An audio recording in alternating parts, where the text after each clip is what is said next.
बोलो जयकारा बोल मेरे श्री गुरु महाराज की जय। बोलो साचे दरबार की जय। बोलो श्री सतगुरुदेव भगवान की जय।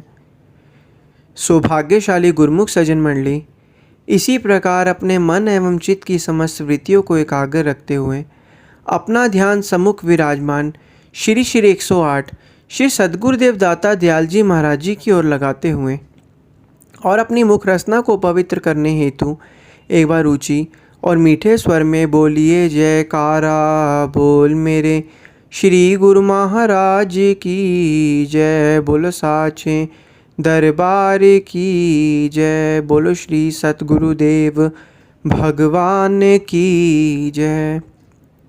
गुरुमुखों,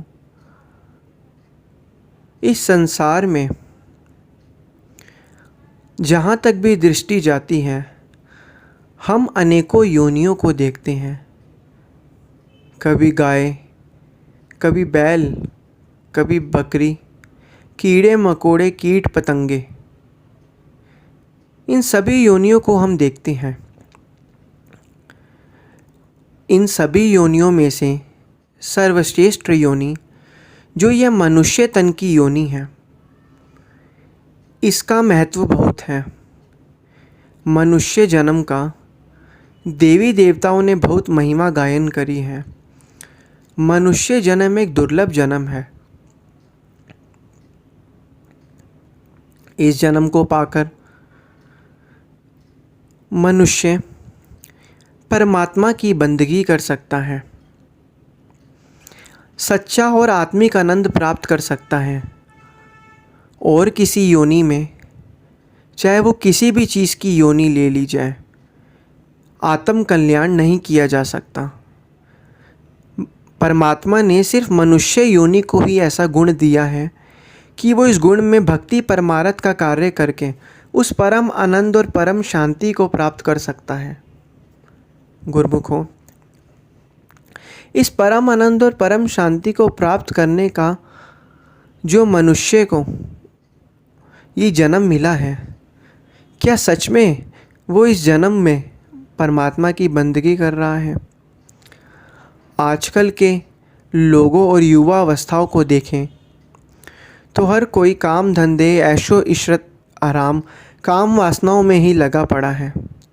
उसे यह विदित ही नहीं है कि वे इतना अनमोल जन्म जो परमात्मा ने उसे 84 लाख योनियों के बाद दिया है, इसकी कितनी महिमा है और देवी देवताओं ने इसकी कितनी महिमा गायन कही है।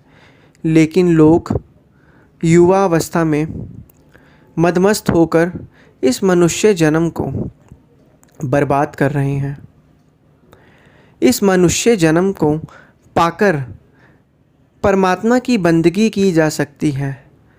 हर एक चीज़ के पीछे कोई ना कोई कारण होता है। जिस तरीके से भूख लगती है, भूख लगने का कारण क्या है कि हमें रोटी की ज़रूरत है। प्यास लगने का कारण क्या है कि हम थक जाते हैं, हमें पानी की ज़रूरत है।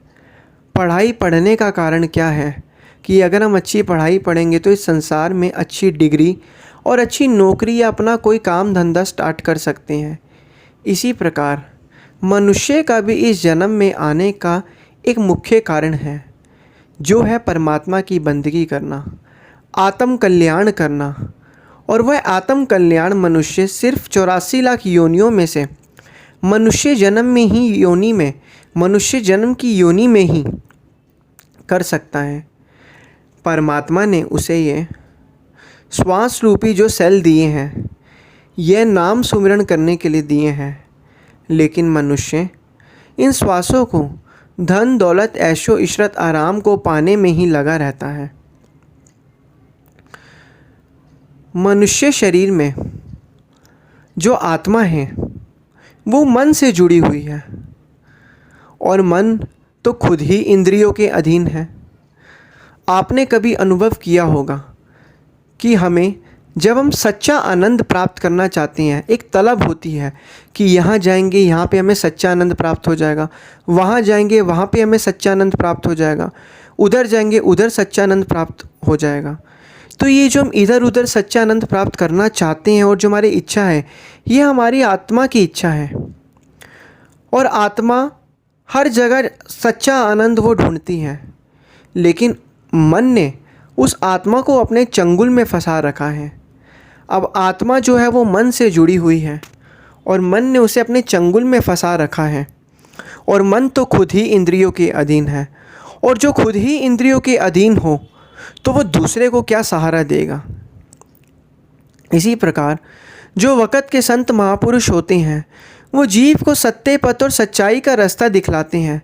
वो जीव को बताते हैं कि सच में, असली में आत्मा जो है परमात्मा का रूप है।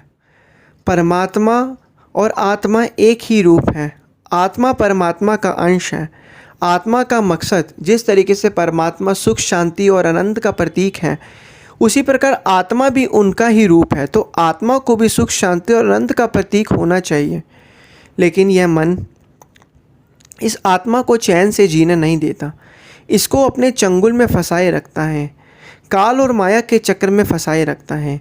लेकिन संत महापुरुष जीव की सुरती को इस काल और माया के चक्कर के बंधन से छुटाकर अपनी ओर आत्मा को लगाते हैं। आत्मा अपने श्वासों की पूंजी को नाम में लगाते हैं, जिससे आत्मा इस पिंड देश से दयाल देश में पहुंच पाए और उस आदमी को सच्चे आनंद और शांति को प्राप्त कर पाए। और सारी की सारी आत्मी को सच्चा शांति और आनंद मनुष्य के मस्तिष्क के अंदर ही है। भगवान भी उसके मन के अंदर ही है। लेकिन भगवान के दर्शन दीदार के लिए इस मनुष्य को पहले अपने अंतःकरण को शुद्ध करना पड़ेगा। इसलिए गुरुमुखों, समय बहुत जल्दी से ही बीत रहा है। आप खुद देखिए, आज जितने भी आपकी उम्र है, उस उम्र में आपने अभी बचपन से लेकर अभी तक कितने श्वासों रूपी पूंजी को भजन, अभ्यास और नाम में लगाया है। तभी तो महापुरुष फरमाते हैं, श्वासा खाली जात है 3 लोक का मोल। जो ये श्वास है, इसमें 3 लोकों का खजाना है। जो भजन अभ्यास है वो हमें निरंतर करना है, तभी हम श्री सद्गुरुदेव महाराज जी की प्रसन्नता को प्राप्त कर सकेंगे। और ये जीवन जो परम आनंद और शांति और सुखमय जीवन व्यतीत करने के लिए मिला था, उसे हम अच्छे से जी पाएंगे।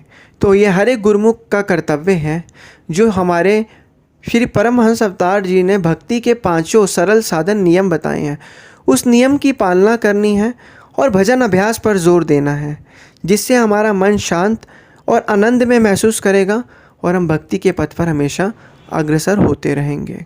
बोलो जयकारा बोल मेरे श्री गुरु महाराज की जय। बोलो साचे दरबार की जय। बोलो श्री सतगुरुदेव भगवान की जय।